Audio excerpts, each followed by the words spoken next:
Assalamualaikum warahmatullahi wabarakatuh. Selamat pagi pemirsa Kompas TV Jawa Barat. Sapa Jabar kembali menyapa Anda. Sebuah program talkshow menarik yang akan mengupas tentang isu-isu menarik yang ada di sekitar kita. Namun episode kali ini spesial langsung dari Makkah, Arab Saudi, di mana beberapa hari yang lalu seluruh jamaah haji dari berbagai belahan dunia telah melaksanakan seluruh rangkaian ibadah haji, dan bagaimana pasca puncak ibadah haji, kegiatan apa saja yang dilakukan jamaah haji, terutama jamaah haji Indonesia. Simak ulasan selengkapnya.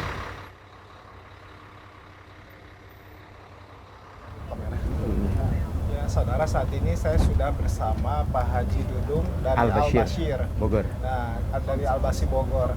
Nah, kita coba ingin tahu kita hari ini mau kemana, Pak Haji? Kita hari ini mau kemana, Pak Haji? Assalamualaikum warahmatullahi wabarakatuh.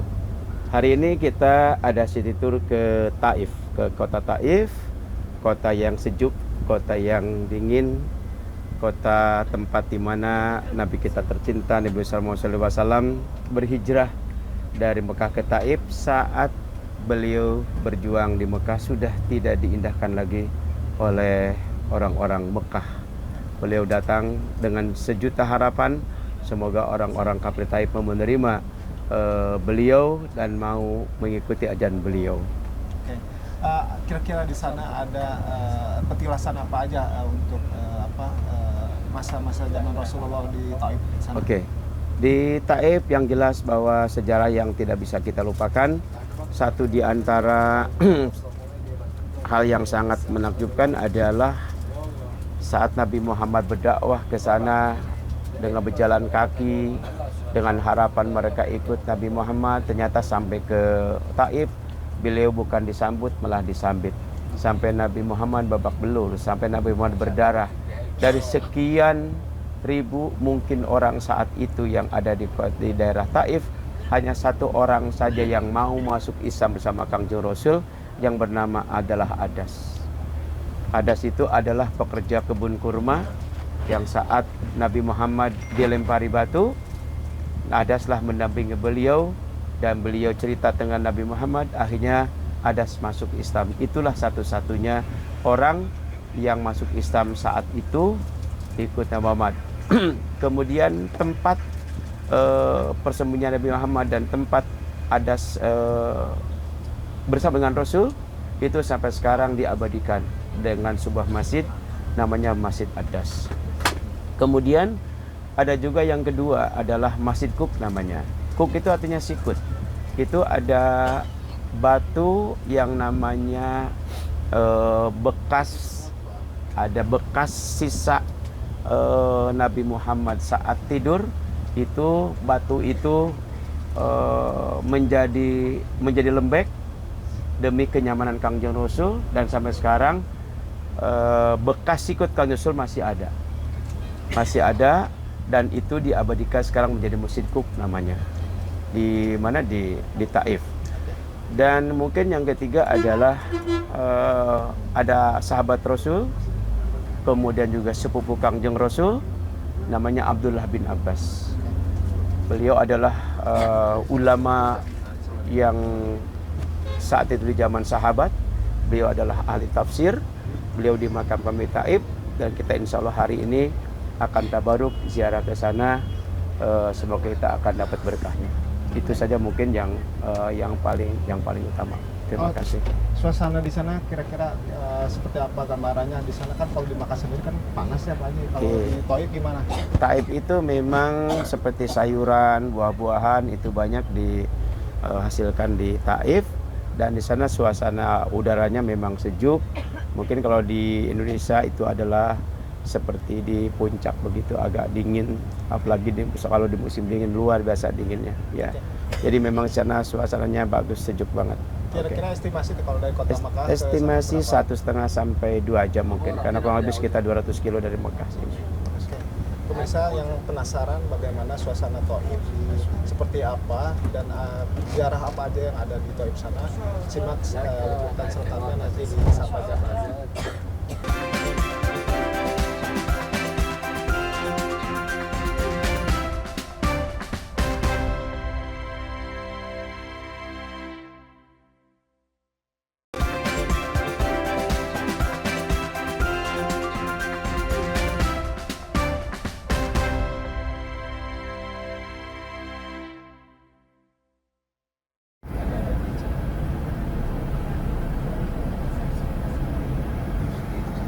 كله يشوفوني قدام. من هذا في حد. Saudara, saat ini kami telah sampai di kota Taif dan tempat yang pertama kami kunjungi adalah ziarah ke makam Abdullah bin Abbas. Beliau adalah merupakan sepupu Nabi Muhammad SAW. Di sini kita akan berziarah dan berdoa sejenak di makam beliau, kemudian melanjutkan ke destinasi berikutnya. Simak selengkapnya dalam Sapa Jabar.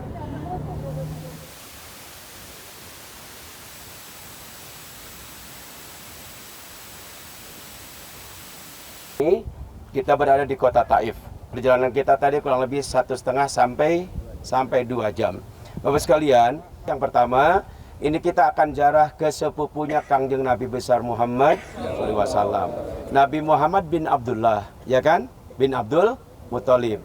Ini adalah Abbas bin Abdullah bin Abdul Jadi Abdul Abbas bapaknya Abbas dan bapaknya Nabi kita tercinta Nabi SAW itu adik kakak, berarti sepupuan. Beliau adalah sahabat Rasul dan termasuk orang yang menjadi rujukan untuk tafsir Quran dan hadis, dan pastinya beliau adalah, namanya sahabat itu pasti adalah seorang wali. Paham ya? Setiap sahabat itu pasti siapa sahabat? Sahabat adalah orang yang pernah berjumpa dengan Nabi besar Muhammad SAW. Itu namanya wali. Semua sahabat itu pasti wali. Makanya ketika ditanya, kalau Abu kan katanya Sultan Aulia itu Abdul Qadir Jailani, kan begitu? Itu mah pangkat wali. Kalau sahabat itu seperti Abu Bakar, Umar dan sebagainya, itu mah sudah di atas wali, di bawah walaupun tidak ada sebutan. Ya udah, sahabat itu pasti wali. Makanya ketika Nabi Muhammad mengatakan, ya Ali, kalau saja ada nabi setelah aku, maka engkaulah jadi nabi setelah aku. Begitu bilang sama Abu Bakar, ya Abu Bakar, kalau ada nabi setelah aku, maka engkaulah akan jadi nabi setelah aku. Karena sudah tidak ada nabi, aku adalah nabi terakhir. Itu artinya bahwa pangkat itu sudah luar biasa. Nah, ini juga termasuk beliau. Ini adalah sepupunya Kangjeng Nabi besar Muhammad SAW yang pengarang kitab tafsir Ibnu Abbas. Ini orangnya di sini. Pengarang tafsir Ibnu Abbas, dan itu dipakai di semua perguruan tinggi dan di semua pesantren. Tafsir itu karangan beliau. Ya, kenapa beliau lari ke sini dari Mekah malah ke Taif? Ada satu pemahaman Bapak sekalian, kan begini. Orang yang beribadah di Mekah itu dilipat gandakan 100.000 kali lipat. Begitu pula dengan orang melakukan kejahatan, dilipat gandakan juga 100.000 kali lipat. Saking Abbas tidak mau melakukan kedosanya dilipat gandakan, maka beliau menghindar dari Mekah, memilih di Taif di sini. Paham ya? Saking takut loh. Boro kasihan orang nyarekan salah gerewek bah. Ini nanti kita akan ziarah bersama di sini. Makamnya ada di sini. Dan di sini kalau di Mekah itu kan memang tidak seperti kita ya.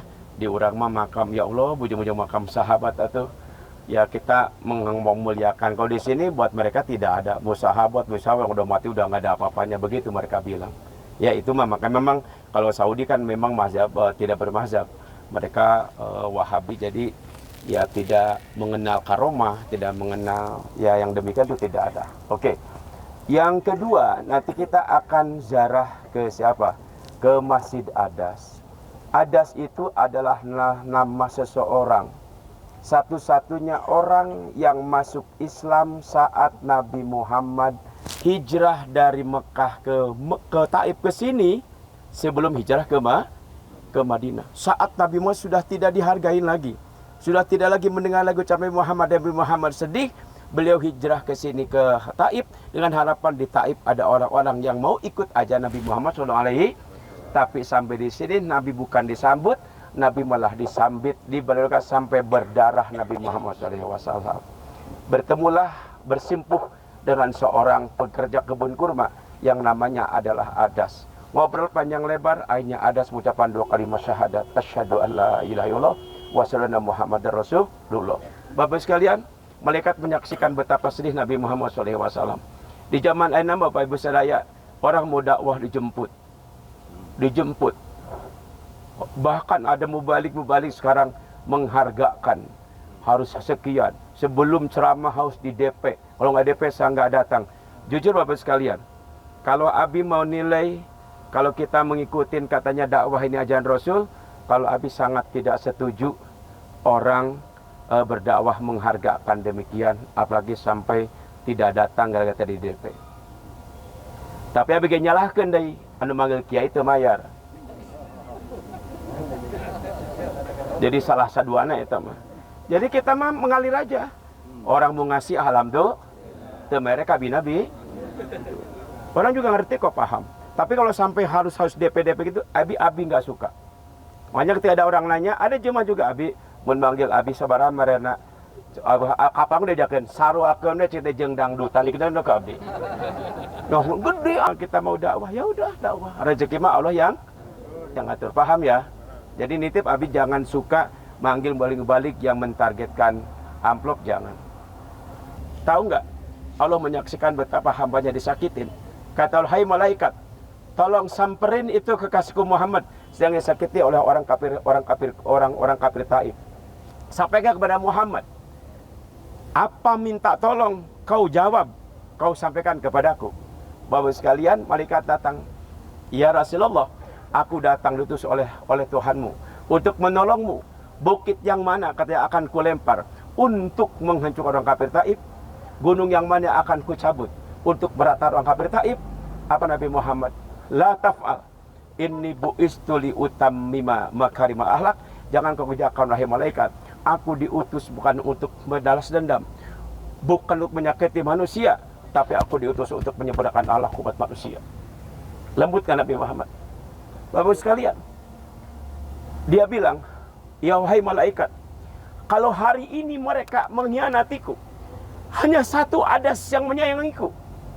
Aku berharap mudah-mudahan besok mungkin anak-anaknya mau masuk Islam. Kalau anaknya tidak, mungkin cucunya. Kalau tidak, mungkin nanti keturunannya. Dan alhamdulillah sekarang Taif 100% oleh orang Islam. Begitu Nabi Muhammad mengajarkan kesabaran kepada para mubalik, para tokoh agama untuk terus berjuang demi jayanya dan tegaknya ajaran agama Islam. Apa kata Nabi? Bahkan Nabi berdoa, Allahumma hdi qaumi fa innahum la ya'lamun. Ya Allah, mereka menyakitiku, mereka jam kepadaku karena memang mereka adalah kau belum kasih hidayah. Berilah hidayah mereka semua umatku. Mereka melakukan demikian karena mereka lah tidak beriman kepadaku. Hebat kan Nabi Muhammad? Artinya apa? Bahkan Nabi Muhammad pernah mengatakan, ahsin ila man asa ilai. Kalau ada orang menyakiti kita, maka jangan kau balas. Ahsin, berbuatlah engkau ila man asa'a ilaik, kepada orang yang pernah berbuat zalim dan pernah buat jahat kepadamu.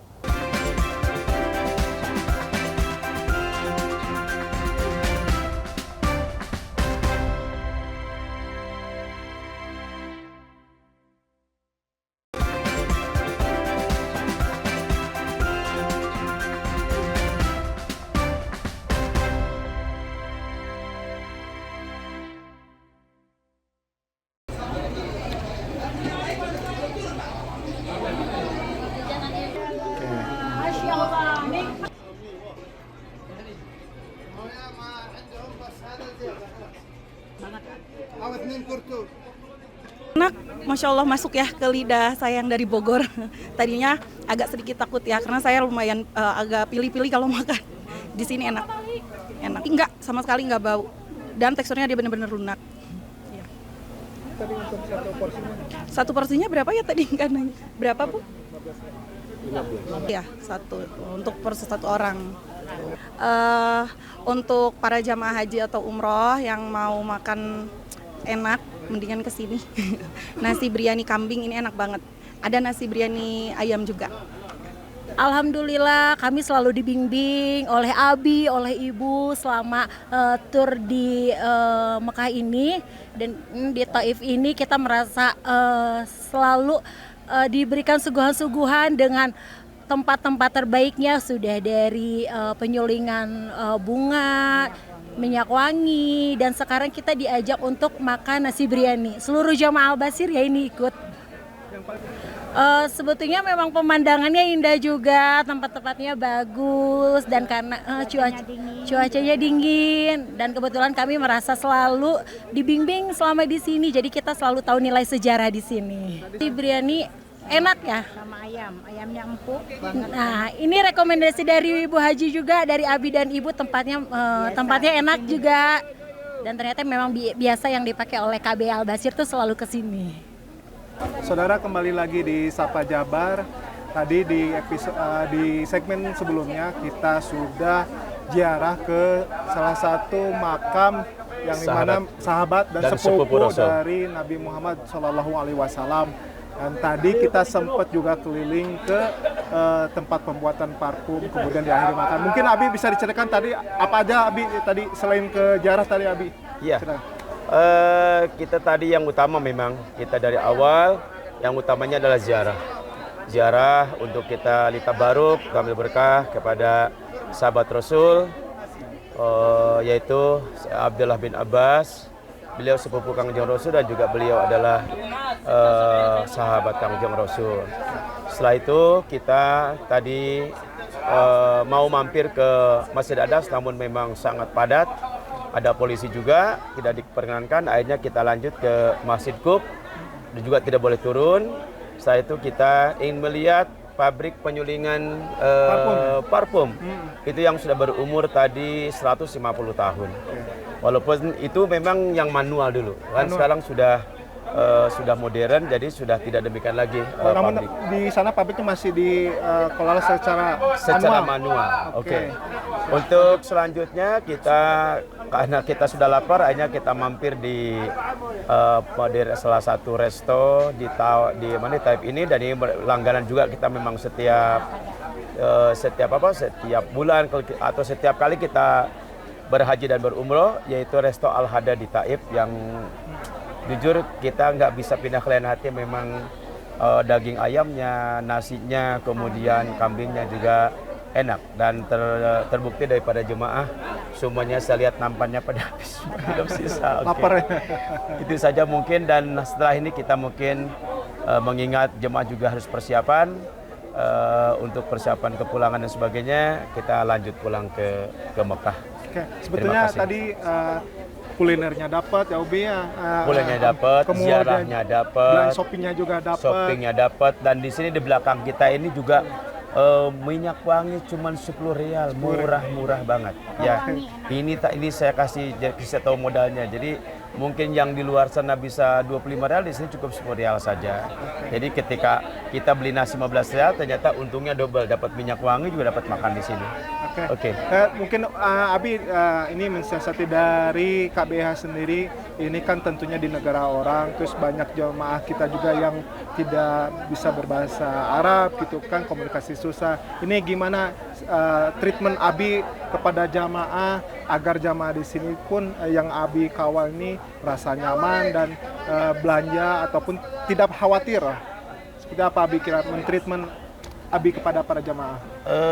Sebetulnya satu memang jemaah, tapi para pedagang juga sudah banyak yang bisa pakai bahasa Indonesia, dan mereka juga jemaah kita tuh selalu suruh nanya, kalau yang tidak paham harus nanya ke kita, biar tidak ketipu lah sama orang Arab. Baik, Abi, tips buat ini para jamaah agar tadi kayak belanja parfum tidak salah tempat ataupun tidak tertipu masalah harga, gimana Abi? Tentu kita mungkin dari pengalaman ya, tanya sana, tanya sini. Sebenarnya pabrik parfum di sana juga yang suka dikunjungi banyak orang, yang ramai. Itu kenapa kita tidak kunjungin, karena yaitu harganya mereka yang nggak tahu bahwa yang di samping hotel juga ada merek Surati, itu harganya 2 kali lipat di Taif. Makanya saya nggak bawa ke sana, kasihan jemaah. Harusnya dapat 5 piece di sini cuma dapat 1 piece doang. Kira-kira Abi dari seluruh rangkaian City Tour ini, kira-kira kesan apa yang ingin Abi kasih atau berikan kepada jemaah? Intinya mumpung di sini ya, kita mumpung lagi di Mekah, Kita mungkin tidak semua orang ditakdirkan 2-3 kali. Saya kenapa memaksimalkan selama memang itu ada waktu, memang dikasih sehat, lahir batin, kemudian juga ada bisnya, aman di jalannya, tidak ada apa-apa. Apalagi sekarang sudah haji, sudah tidak lagi dipermasalahkan masalah nusuk. Ya kenapa tidak gitu mengpung di sini gitu. Nanti kalau sudah ke Indonesia, nanti kita nyesel. Oh kenapa kok dulu kita nggak ke sana ya gitu. Orang pasti penasaran lah Taif seperti apa. Tapi kalau sudah begini, mereka merasakanlah sejuknya Taif, kemudian teduhnya Taif, dan ya lumayan terlebih-lebih ya karena kita bisa ziarah juga ke makam sahabat itu.